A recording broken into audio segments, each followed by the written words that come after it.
Have you gotten inside Okuoma itself? Have you been able to, what are the casualty levels? Because we can't just say, oh, it's an ongoing military action, and we don't have journalists getting in there. We don't have an on-the-ground assessment of what is happening there. We are not in an autocratic regime. We're in a democracy. Democracy should bring about some level of transparency. And going back to the doctrine of what you say is a military action, it is the police that's supposed to be the first line. Why, when you have police and the military stepping into a matter, a communal conflict, that's supposed to be the police responsibility in the first place? So, have you been able to go into Okuoma itself? Was there any damage on buildings? Were buildings touched? What's your underground assessment? We would like to know all of these facts, sir. This has never happened in any country. This is an anarchy. I've never heard that in a country, without even declaring the state of emergency, military will take over part of the country without allowing police, allowing journalists, allowing anything in that community. So what it means is that the military has taken over some communities in Delta State. This morning, I was listening to the Commissioner of Police Delta State on Arise News interview. So Rufai was asking this Commissioner of Police question, have you been to Okuoma community since this incident began to happen? What about the governor of Delta State? Have you been there? Why are they not allowing journalists to come in? Do you know what this commissioner responded? That the military are carrying out operations there, that they are not allowing them to work. And he began to mention some code that if military is taking operation, that they are not supposed to go there. I say, come on. Do you mean that since this thing began to happen, no commissioners have been, no police have been there? The commissioner of police of Delta State have not been there. The government agents have not been there. So they shut the community down. The people cannot go in. The people cannot go out. In the name that 12 soldiers were killed. Yes, everybody condemned that act. And there is a statement the commissioner of police made. He said that those people who carried out the activities, that they must have entered the boat, they must have gone to other states. That is to say that even police knew that people who carried out those killings of the soldiers are no longer in that community. Now the question is, why are the soldiers burning down houses, killing people? They were asking the police, what about the houses that were burned down and all those things? He said he has not been there. This is a very touching story and incident that is going on. I think the world should put their eyes on Delta State, especially on that community of Okuoma, because what is going on now has never happened anywhere in Nigeria. Now, if we are talking about good leadership, especially good politicians becoming leaders in our country, people don't understand the importance. This is one of them. If soldiers are being killed in the north or in those places in the north where we have insecurity, banditry, soldiers don't take stage in the community and say we must find out what is going on here. For God's sake, the people that are suffering there now, the community have their own story. They said a lot of people have died. I listened to the chairman of the Joy Youth Council yesterday on channel Arise News. He said even some dead bodies are flowing on the water. What is going on? And the world is mute. Listen to the interview. All right, Commissioner, so can you give us a situation report from the police perspective of the current situation within the Okuoma community, especially given that as media we've been unable to gain access? So from the police perspective, from your own experience and what you've seen and the reports from your own police force, what is the situation report currently? The situation in the Okuoma general area, not just the communities, calm for now. Most of the places are deserted. I would not like to say more than that because, like I said, it's an ongoing military operation, and I think when these things are ongoing, it is better that things are not said that might aggravate or pass information to those we are looking for. Have you gotten inside Okuoma itself? Have you been able to, what are the casualty levels? Because we can't just say, oh, it's an ongoing military action and we don't have journalists getting in there. We don't have an on-the-ground assessment of what is happening there. We are not in an autocratic regime. We're in a democracy. Democracy should bring about some level of transparency. And going back to the doctrine of what you say is a military action, It is the police that are supposed to be the first line. Why, when you have police and the military stepping into a matter, a communal conflict, that's supposed to be the police responsibility in the first place? So, have you been able to go into Okuoma itself? Was there any damage on buildings? Were buildings touched? What's your underground assessment? We would like to know all of these facts, sir.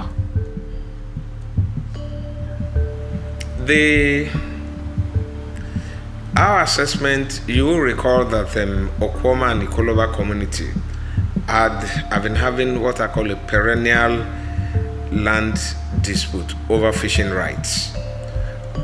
The unfortunate incident happened when military officers who had gone on a peacekeeping operation were ambushed and they were killed.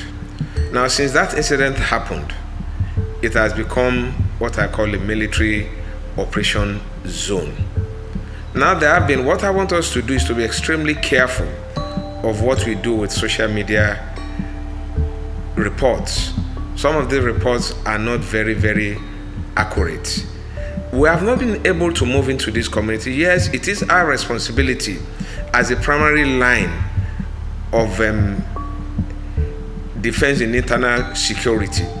But when you have another sister agency conducting an operation, the reasonable thing to do is wait for them to finish. We have not been able for now to get into Okuoma because of the volatile nature of what is presently ongoing around that environment. So the support you are giving, are you telling me that the support is from afar? Because if you say you are giving support as police and the army has taken over Okuoma, nobody can enter Okuoma, then what is really going on? Because, I mean, we need a right of independent assessment of what is going on there. So you don't even know if buildings are touched, if buildings are damaged. It's just the army that is in Okuoma as we speak today and they've taken over everywhere. Is that what we are saying? In a democracy? I might not be able to accurately respond to this question. But what is important to note is that when these things are ongoing, we must seem to be collaborative. You also understand that technology has made some of these things easier and at the same time a little bit more difficult for us to be able to answer these questions appropriately. But I can assure you that very, very soon, we will be able to get in. We were in Bomadi, like I said. For us to get to Ikoloba and Okuoma, you will need to get clearance. So we are working on this so that we can also ensure the safety of our people who are in those environments.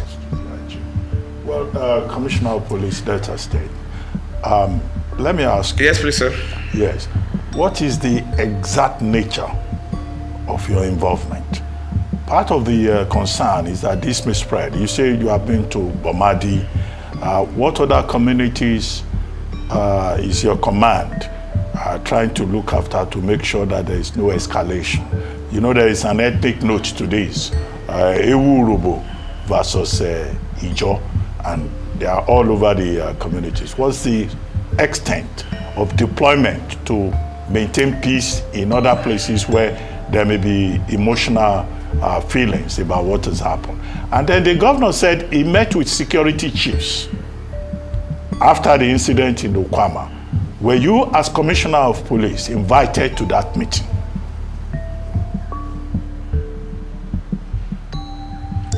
Yes, please. I was part of the meeting. We actually arrived before His Excellency arrived and he was giving briefings. Now, I would like to state this clearly. The Nigerian police is the grassroots security agency. In every of these community, we either have an outpost or a divisional station manned properly by our personnel who continues to give us information and updates of what is happening. Now, if you know what Delta is, for me, Delta is more like a mini Nigeria. Every person is here. So it's not just an issue between the Urobo, the Shekiri, the Ujos, or whatever. This was an unfortunate incident between two neighbors. between people who are connected together. But we're on the ground, we are in our divisions, we are in our outposts, we are in our various formations. We are rendering our services, which is what the mandate of the Inspector General of Police is: protection of lives and property. We are doing this, not just in this community, but all over Delta State. Right. Now, there are reports of 3 suspects that have been arrested across some of the media today. Can you give us more insight into the suspects that have been arrested and, how much closer we're getting to, within this manhunt, to capturing and bringing to book those who are responsible for this criminality?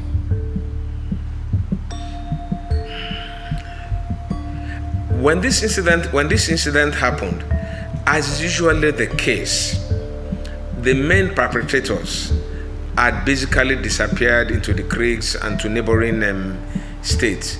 You will understand that Delta shares boundary by the waterways with a number of states. So these individuals who have been brought in are being questioned. Assurances that we gave to the communities is that for those who have nothing to hide, who are not involved, their security is guaranteed. But I think it will be too early for me to start telling you, yes, this is what they are saying, this is what we are doing. The manhunt is on. Once it happens, these people do not wait. They mingle with the community, they disappear into the creeks. Everything is being done, intelligence. We are looking for these individuals to ensure that the directive of the Commander-in-Chief bring them to book and bring them to justice is carried out. Okay, Commissioner, a couple of things. I asked a question earlier, I'm going to go back to it. So who do you need to get permission from to be able to go into Okoloba? And secondly, did the governor get to Okuoma or Okoloba himself? Because he went to brief the president and you went with him. And if you say you didn't get access, I like that. Did the governor see with his, like Yorubas say, kuro eyes on the ground in Okuoma what happened himself? Because if he didn't, then I wonder what kind of briefing he's going to brief the president. So did they able to see it? Secondly, I know police has drones. Have there been possibilities of flying drones around even the place, the Okuama or Okoloba, to see what's going on? Because the police needs to be kept in all of this.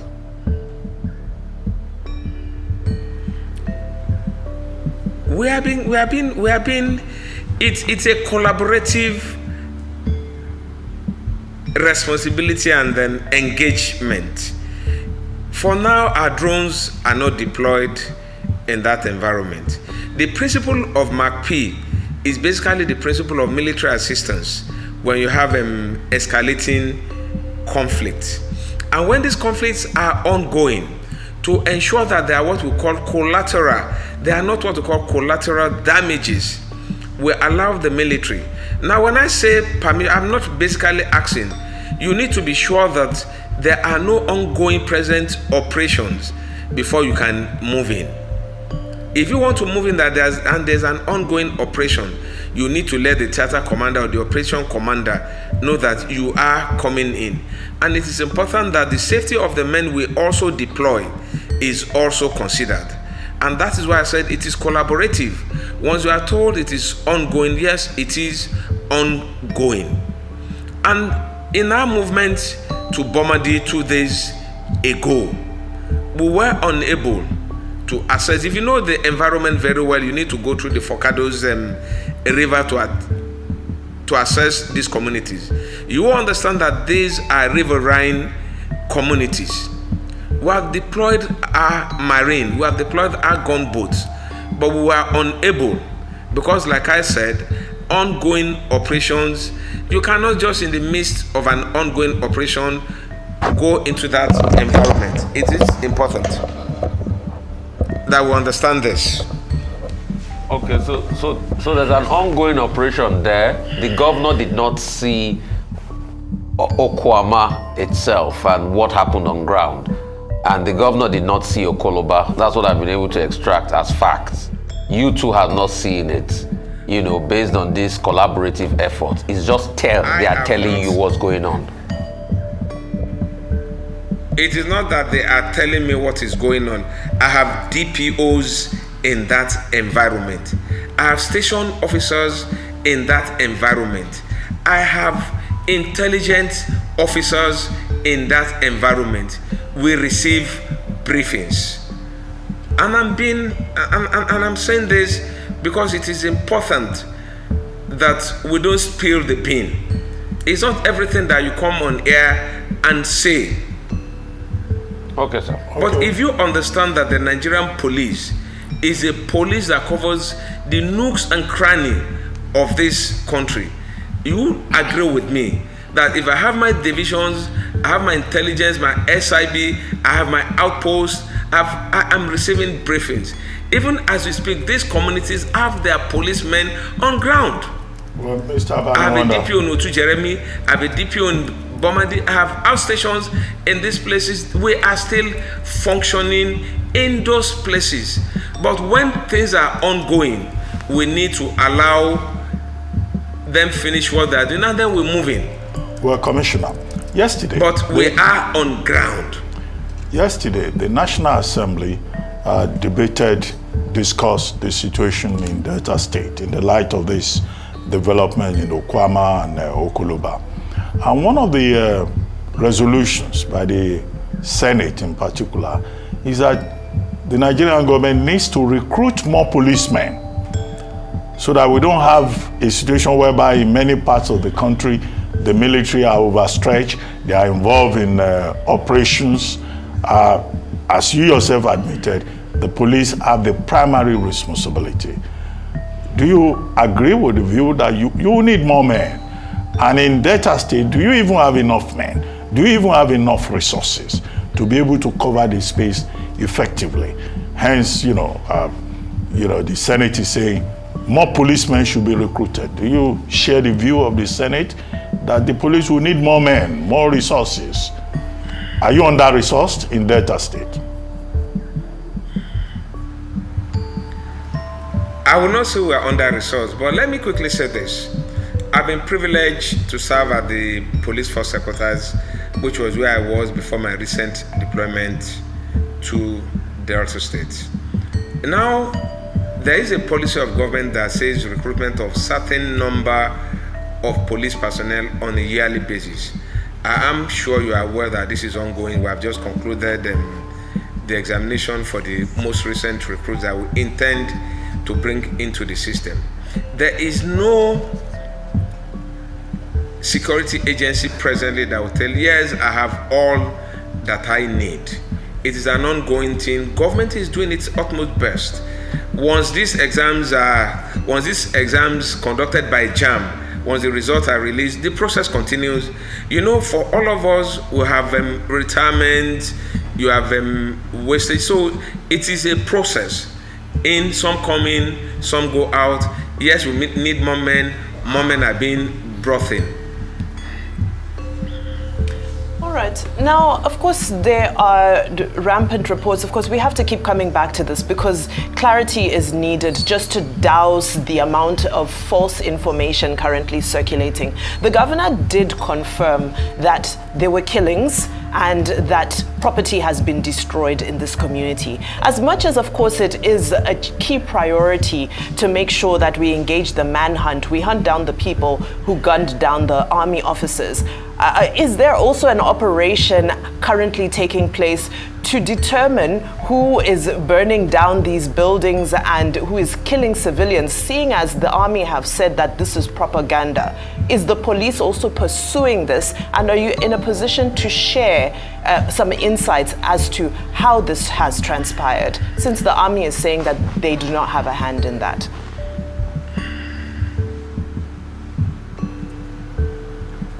You will recall that I said these two communities have been at loggerhead to the best of my knowledge, for the past 10 years or thereabout or more. And there have been killings and reprisal killings before this unfortunate incident. Like you rightly said, there have been the two communities, basically warring communities who have been at daggers drawn for some time, have come at each other. individuals. In this environment, you have what we call the youth leaders, you have what we call, apart from the traditional leaders, you have youth leaders, so this, we are looking at this, we are tracking, we are asking all the relevant questions to determine who is capable or who has perpetrated in either burning or unlawful killings. But until when we are done, you cannot come out and say, yes, Mr. X has done this or Mr. Z has done this. It's an ongoing investigation for which, even as we finish here, we will send to those who are higher above